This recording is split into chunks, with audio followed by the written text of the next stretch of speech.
ভারতের হামলার আশঙ্কায় পাকিস্তান নিয়ন্ত্রিত কাশ্মীরে 1000 মাদ্রাসা বন্ধ ঘোষণা।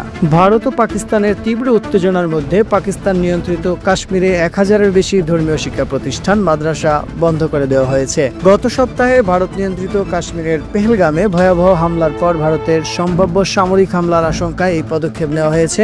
দুই দেশেই পারমাণবিক শক্তিধর হওয়ায় পরিস্থিতি আরও উদ্বেগজনক হয়ে উঠেছে। ভারত নিয়ন্ত্রিত কাশ্মীরের পেহেলগামে গত 22 এপ্রিল সশস্ত্র গোষ্ঠীর হামলায় 26 জন নিহত হয়েছেন, যাদের বেশিরভাগই পর্যটক। এই হামলায় পাকিস্তানের সংশ্লিষ্টতা রয়েছে বলে ভারত অভিযোগ করে আসছে। ভারতের প্রধানমন্ত্রী নরেন্দ্র মোদী দেশটির সেনাবাহিনীকে হামলার জবাব দিতে সম্পূর্ণ স্বাধীনতা দিয়েছেন, যাতে তারা উপযুক্ত ব্যবস্থা নিতে পারে। পাকিস্তান অবশ্য পেহেলগামের হামলায় তাদের বিরুদ্ধে আনা সম্পৃক্ততার অভিযোগ নাকচ করে বলেছেন, ভারতের সম্ভাব্য সামরিক হামলার ব্যাপারে তাদের কাছে বিশ্বাসযোগ্য প্রমাণ রয়েছে। পাকিস্তান হুঁশিয়ারি দিয়ে বলেছে, যে কোনো আগ্রাসনের জবাব কঠোরভাবে দেওয়া হবে। পাকিস্তানের তথ্যমন্ত্রী আতাউল্লাহ তারার গতকাল বুধবার সকালে এক টেলিভিশন বিবৃতিতে বলেন, আগামী 24 থেকে 36 ঘন্টার মধ্যে হামলা হতে পারে। আতঙ্কে মানুষ, বাংকার তৈরির প্রস্তুতি। সামরিক উত্তেজনার আশঙ্কায় পাকিস্তান নিয়ন্ত্রিত কাশ্মীরে 1000-এর বেশি মাদ্রাসা বন্ধ করে দেওয়া হয়েছে।